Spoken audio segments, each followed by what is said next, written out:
Sveiki, sveiki, kaip gyvenate? Šiandien rugsėjo 2 diena ir tik prieš mėnesį Aurimo Valievičius, kuris yra labai žymus lietuvis, Lietuvos youtuberis, būtent keliavo po Japoniją, bet tik po Tokiją ir aplinkui būtent. Ir aš tada skūriau savo reakcijos video Aurimo Valievičiaus kelionėms ir paaiškinau apie Tokiją, apie Japoniją, apie jo video. Ir būtent, tie video, mano reakcijos video Aurimo Valievičiaus kelionėms, gavo būtent šiek tiek daug peržiūrų ir aš manau, kad galbūt keliems lietuviams tokie video galbūt įdomus kartais. Aš manau, kad ne visada, bet kartais.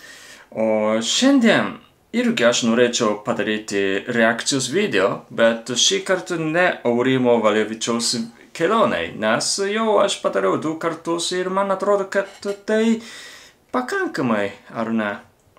O tik prieš mėnesį aš tuo pačiu metu radau kitus lietuvių video apie Japoniją, būtent 2 lietuviai, kaip sakyti, lietuvių pora keliavo po Japoniją. Ir jis aplankė Tokiją ir aplinkui, būtent Yokohamos miestą, kuris netoli Tokijo, ir dar atvyko į Kiotą. Kiotas. Ar žinote šį miestą? Būtent jeigu stebinate mano video kanalą jau ilgai, tada, žinote tą miestą, šitą Kiotą. Nes būtent aš dažnai būnu Kiote ir skūriau daug video apie šį miestą Kiotą. Ir dabar būtent aš esu Kiote. Bet, Kiotas tai yra labai, būtent žinomas miestas pasaulyje. Ne tik Japonijoje, bet pasaulyje.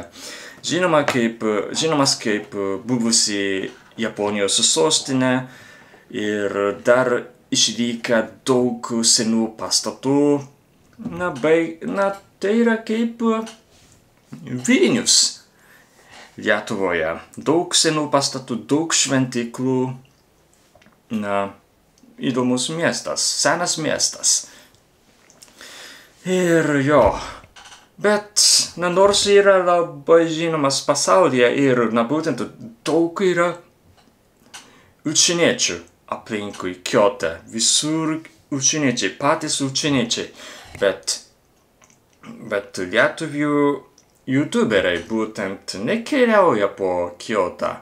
Galbūt daug lietuvių atvyksta į Kiotą, bet lyginant su Tokiju nėra populiarus ir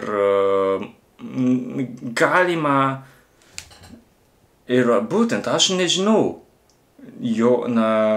lietuvio, kuris keliavo po Kiotą. Būtent aš šiandien reaguosiu vieno lietuvio video apie kelionę po Kiotą. Ir jis būtent vienintelis lietuvio youtuberis, kuris keliavo po Kiotą ir filmavo video Kiote. Todėl mane labai džiugino, kad kažkoks lietuvio youtuberis aplankė Kiotą ir skūrė video. Todėl šiandien norėčiau reaguoti ir paaiškinti šį miestą. Nežinau, kiek galiu paaiškinti, bet dėl to, kad esu dažnai būnu Kiote, tai galėsiu daugiau papasakoti apie šį miestą, daugiau nei Tokiju. Todėl pažiūrėsim dabar. O būtent, jis vadinasi Raimondas. Jo kanalo pavadinimas tai Raimondo kelionės. Jo prenumeratorių skaičius tai 1610. Todėl nėra daug lyginant su, daug mažiau lyginant su Aurimu Valjevičiumi, bet aš matau, kad peržiūrų skaičius tai neblogas būtent. Net keli video po Japoniją, tai vienas video apie Japoniją, tai daugiau nei 10 000 peržiūrų turi. Apskritai jo peržiūrų skaičius neblogas tikrai. Dabar žiūrėsim kartu ir aš reaguosiu. Palaukite truputį. Gerai. Pažiūrėsim.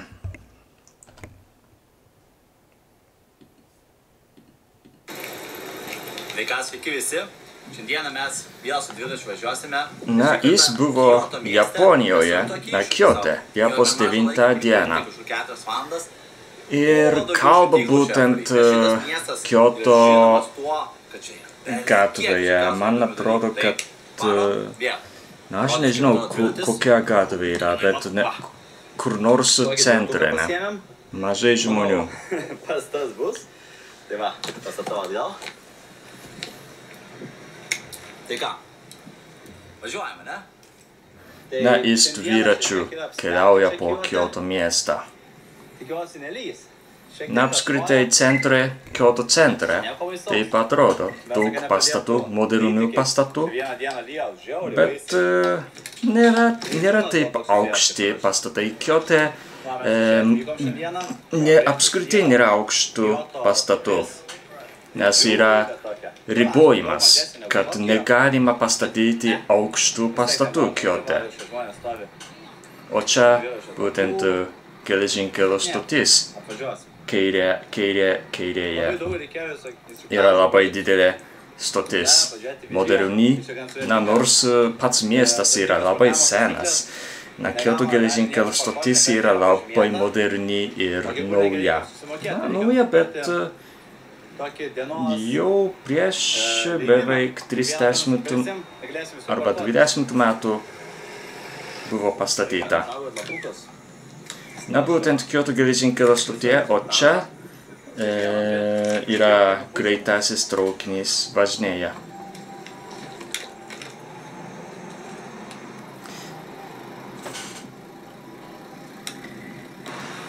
Upė priėjom didesnė. O šita didelė upė vadinasi Kamo. Ir būtent teka per miestą. Yra pagrindinė upė Kioto mieste. Ir labai didelė, ilga kelionė. Yra labai sekli upė. Ir sunku būtent tam plaukti, tik galima mėgautis vandenyje kaip vaikai. Šiek tiek švarus galbūt vanduo tam. O čia yra kažkokia šventykla. Aš nežinau kokia, nes apskritai Kioto mieste visur yra šventyklos ir negaliu atspėti, kokia šventykla. Nesu ne vietinis gyventojas, bet net vietinis gyventojas negali atspėti. Per daug yra šventiklų būtent Kiote. Man atrodo, kad tai yra budistinė šventikla.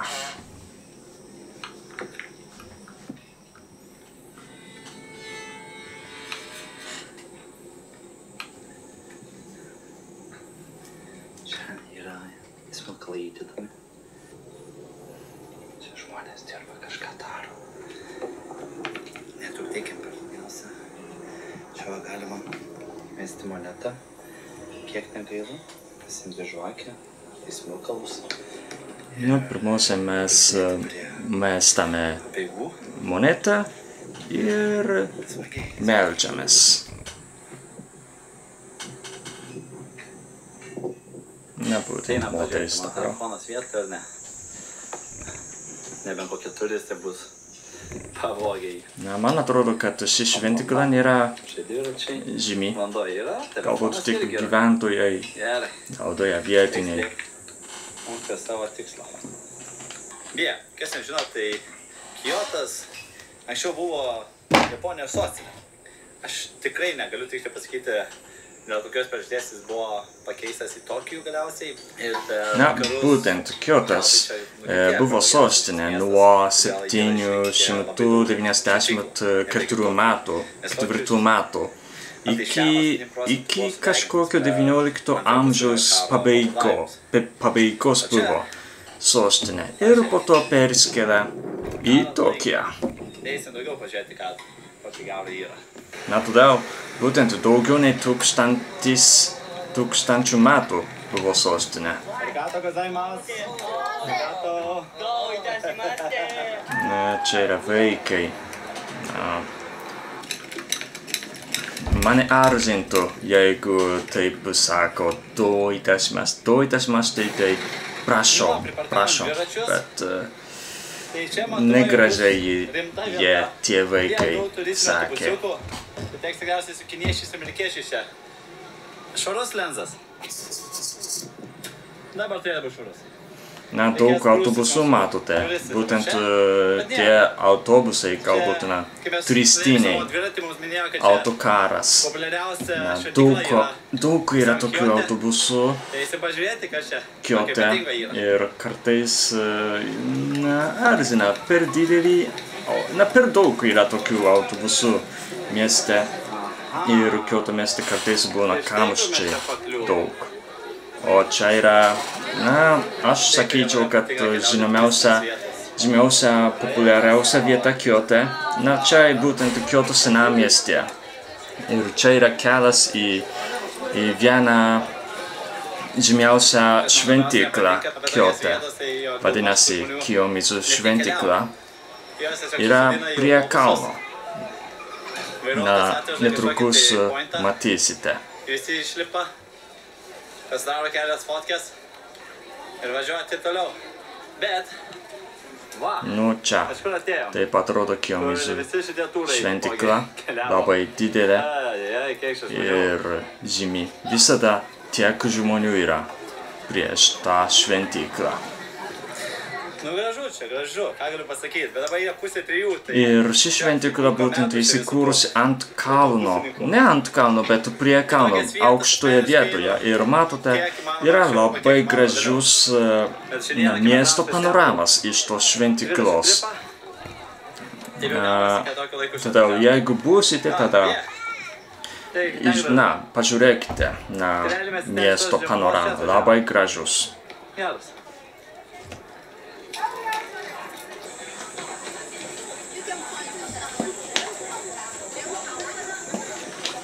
Na, būtent iš tos šventyklos galima pažiūrėti visą Kiotą, beveik.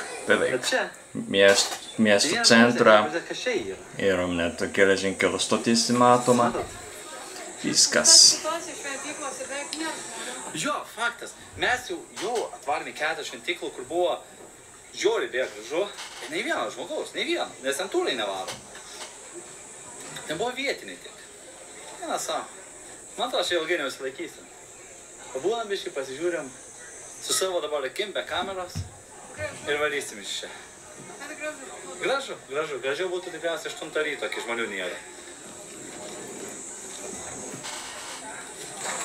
Na, kaip manot, kiek žmonių atėjo šitą vietą? Tipogi šventas budistų vaikai plauna savo rankas. Čia nėra nei vienas, čia tik vaikai. Ir tavo vaikai yra šiandien dėl to, kad jie nuklydo. Bet nežinau, kokia vieta čia yra. Žinot, kai vaikai mėgsta bėgiot, jie tau ar tai maldos vieta, ar...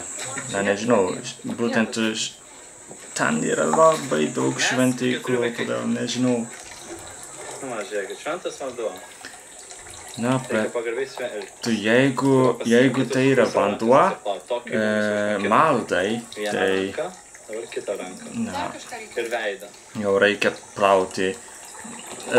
plauti būtent pirmiausiai kairę ranką ir po to dešinę ir jį būtent plaunu savo veidą, bet tai klaida.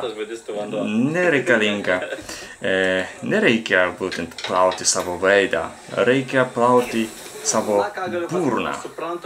Būtent. Na, pirmiausiai kairę ranką ir dešinę ir po to burną reikia plauti prieš maldą. Tai galėtų neleisti autobusininkų čia.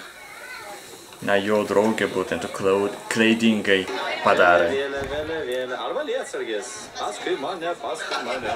Žiūrėkit, kokia krūva. Na, tiek žmonių įprastai. Tai normalu Kiote. Per daug turistų. Supratau, žmonės čia gyvena. Ir tokį triukšmą, tokį būrį žmonių kiekvieną dieną. Na, nežinau, kokia diena buvo Liepos 9. Būtent įprastai savaitų gali daugiausiai yra. Šiuo metu 9 diena, Liepos 9, tai buvo antradienis. Antradienis ir buvo tiek žmonių. Na, bet tai galbūt dėl to, kad buvo vasaros atostogos, todėl daug žmonių iš visų šalių tada atvyko į Kiotą ir dėl to tiek žmonių buvo. Ir Japonijoje buvo irgi vasaros? Ne, Japonijoje dar Liepos 9, tai ne vasaros atostogos. Mokiniai pradės vasaros atostogas būtent Liepos pabaigoje įprastai. Na, na, todėl aš manau, kad dauguma buvo užsieniečių tada, galbūt. Kartais būna, kad daugiau užsieniečių yra Kioto miesto, na, turistinės lankytinose vietose, nei japonai. O Kioto centre įprastai, ten, kur stovi daug pastatų, aukštų pastatų, yra didelės gatvės, bet ten, kur žmonės gyvena, tada daug šiaurių gatvių, kaip čia.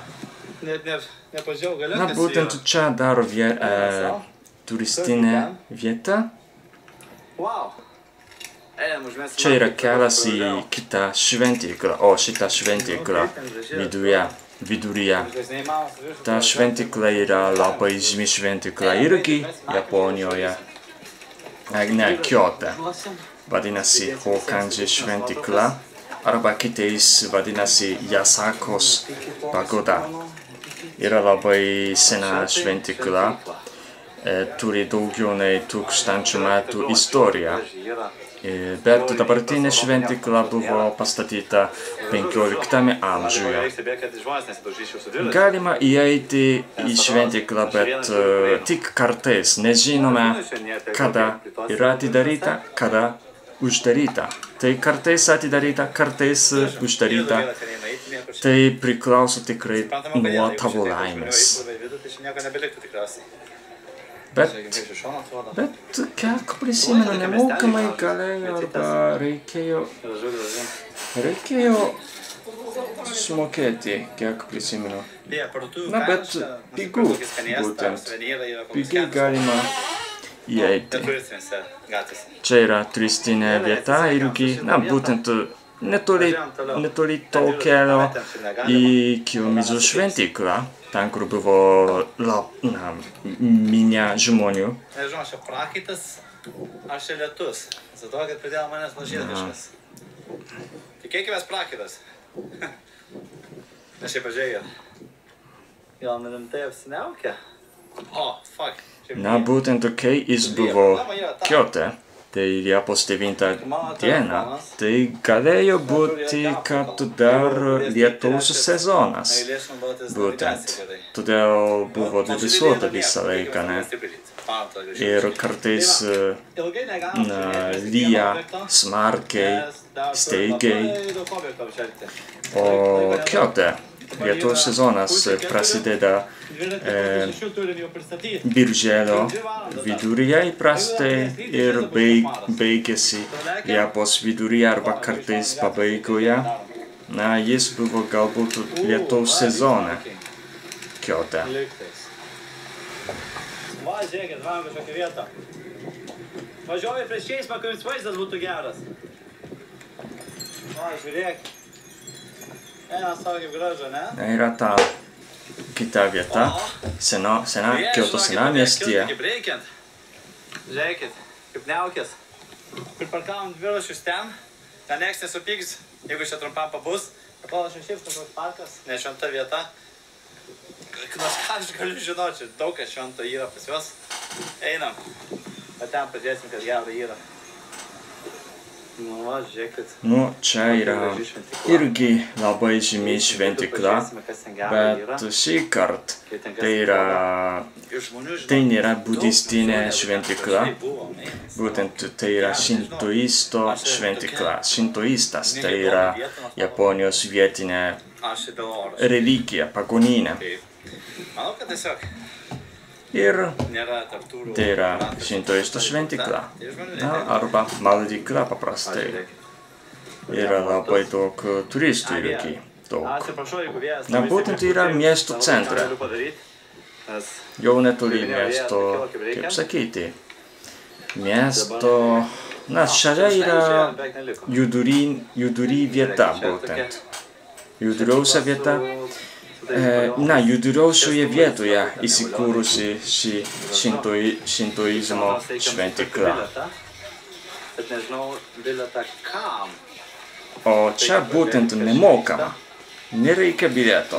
Na, jis kalba apie bilietą, bet čia be bilieto galima įeiti į tą šventyklą. Būtent vadinasi Jasaka šventykla. Labai žymi šventykla miesto centre. Tai ką tik pasiklausiu čia kasininkės, tai iš viskas yra nemokama. Jo, nemokama. Apeigoms skirti dalykai, kažkas su tėvais. Ir šalia yra labai didelis parkas ir galima pailsėtis. Pinigėlį, tokime į eilę, o tada reikia va. O čia yra maldos vieta, galima melstis. Žmonės meldžiasi. Žiūrėkit, ką tai žmonės daro. Tai reikia prieiti, mesti pinigėlius. Tada va, paėmėm šitą. Na, tas varpas yra tam, kad ką vadinti Dievą. Paploju. Tai tada, nežinau, sugalvoti galbūt nori kokį nors. Sugalvoju. Vėl paplosim. Na, būtent tai neteisingas būdas. Pirmiausiai reikia lenktis 2 kartus, na, prieš šintoisto šventyklą, maldyklą. Reikia lenktis 2 kartus tokiu būdu ir po to sudėtas, na, kaip sakyti, tai padarysim 2 kartus. Ir po to sudėtame rankas ir meldžiamės. Ir po to po maldos vėl dar kartą nusirengti. Ir viskas. Tokiu būdu mes meldžiamės prieš šintoisto šventyklą. O budistinėje šventykloje kitaip mes darome. Tada nereikėtų padaryti tas dalykas, tik lenktis ir meldžiamės ir lenktis. Viskas. Tai buvo makas, soliukas, reikėjo nueiti kažką greit pavalgyti. Tai nubėgom į maką ir suvalgėm pamažiukus, ne pusitinius, o burgeriukus ten. Realiai nieko nėra. Už jo yra scena, ten yra, kaip sakyti, būna, kai yra festivalis, tada žmonės šoka arba dainuoja, na, paprastai vyksta muzika šokis šitoje scenoje. O, na, būtent Smarkeivyje steigiai lietaus sezone, arba paprastai vasaros metu būna toks lietus. Kaip Lietuvoje irgi, ne? Japonijoje irgi būna. Staigiai prasideda lyti. Ypač lietaus sezone, tai jo dažniau būna. Palaukiam šiek tiek ten. Aš įdomiai, tokias užeina liūtis didžiulės, kurios trunka gal 10 minučių. Ir dabar tiesiog mažas akletukas. Nieko. Per lietų pasivažinėsim. Dabar varom pavalgyti ramenų. Radau tokią neblogą vietelę įdomią. Tada žiūrėsim, ką veiksim. Reikės jau greitai dviračių šiek tiek semti namo. Ne namo, tas į nuomos punktą. Nes laikas eina jau laukam. Mes šiaip įdomi diena, žiauriai fainai. Kur tai mūsų dviračiai? O čia būtent miesto centre judriausia vieta Kiote. Vadinasi Kawaramachi. Daug mašinų, daug žmonių visada judriausia vieta. O savaitę gali tada šis tiltas yra pilna žmonių, sunku būtent eiti pirmyn. Bet jis buvo antradienį, todėl buvo geriau. Tai jau miesto centre ten dviračių važinėtis negalim. Tai priparkavom ir pažiūrėkit, kas prie dviračių parkingo vietos. Dar viena. Na ir čia yra kita šventykla, nežinoma. Galim pasigrožėti. Kažkokia.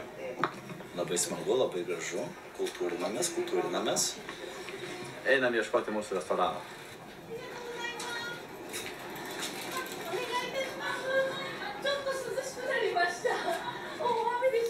No, jis sakė, kad truputį tapo vėsiau.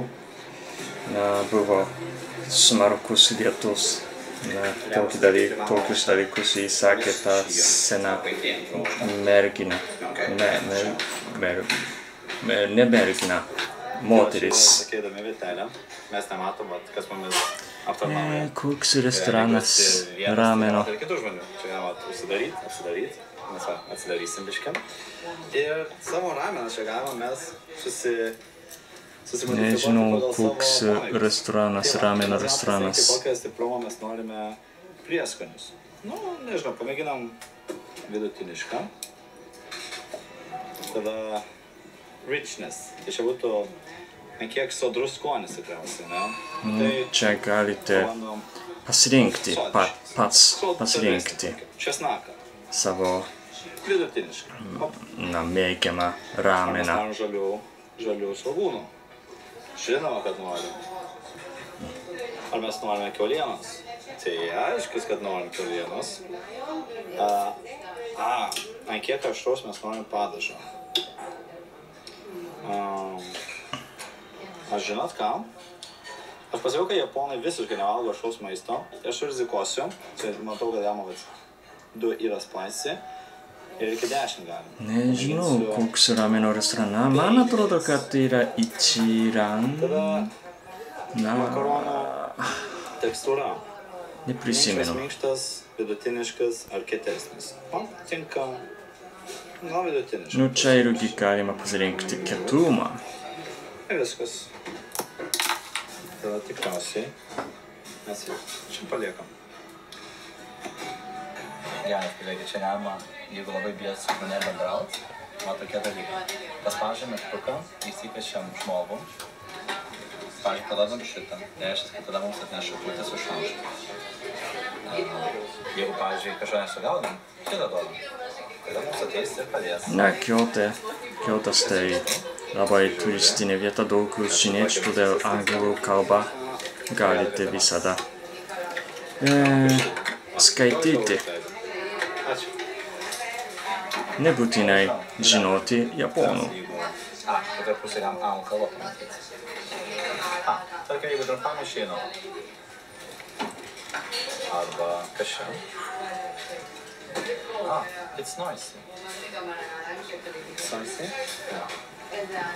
Tai šitas vietos yra tokios, kur, žmonės ateina ramybį pavalgyti.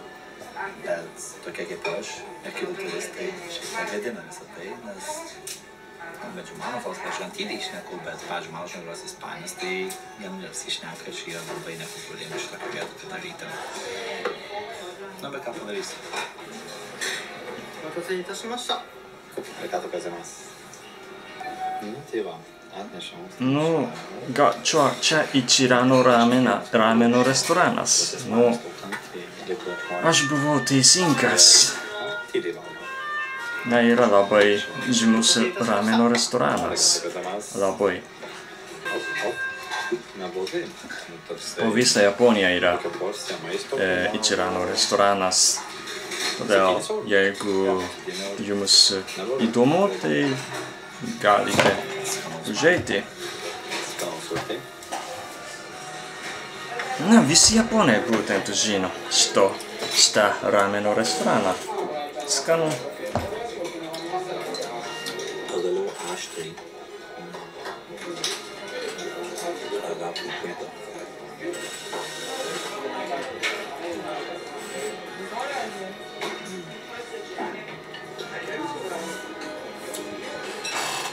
Šaltinis, žinokit, žiauriai skanus. Nuo tos skaniausias ramenas, kokį valgau kol kas Japonijoje. Nu, labai džiaugiuosi, kad jam patiko. Pasimokėm iš savo klaidų, tai mes paprašėm tokių ryšių. Nesitėtume savo baltų maikių. Čia visai gera idėja, ne? Nes mes pamatė kiti žmonės su tokiais sėdėjo, tai mes paprašėm tokio. Nu tai ką, valgėm tos savo ramenus, jau pasiėmė dviračius, keliavom link nuomos punkto.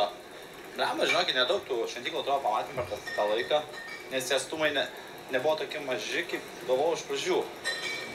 Nes tarp šventyklų tų, bent jau pagrindinių, kurias mes apeiti, vis tiek skyrė bent 2 kilometrai kažkur tais.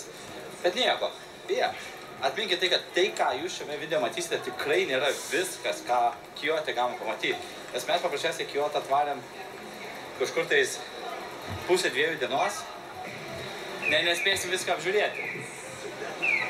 Tiesiog sumažinus su dviračiu tokį ekspres kelionę padaryti.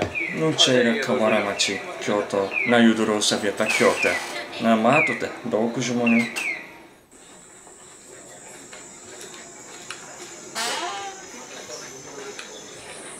Na ir čia yra, galbūt Inari šventykla. Galbūt. Yra truputį, kitoje vietoje, Kioto kitoje dalyje įsikūrusi šventykla, ten, kur yra daug vartų. Na, tai viskas. Na, kaip jums patiko Kiotas? Na, aš manau, kad lietuviams, būtinai patiks Kiotas. Nes ten yra, lyginant su Tokiju, ramiau galima vaikščioti ir mažiau žmonių, nors yra daug turistų būtent. Dėl to, kad pats miestas yra mažesnis nei Tokijas. Tai atrodo, kad daugiau turistų arba žmonių, minios atrodo didesnės, bet būtent truputį mažiau galbūt nei Tokijuje. Bet daug yra. Ir susisiekimas yra truputį taip nėra geras. Yra metro, bet tik dvi linijos ir įprastai turistai keliauja autobusais, bet autobusuose visai nepatogu, dėl to, kad visada pilna žmonių, perpildyta autobusuose Kiote.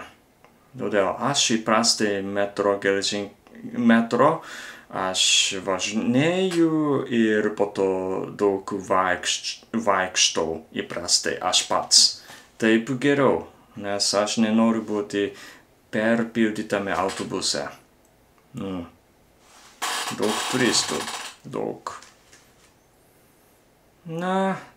Tai viskas, ne?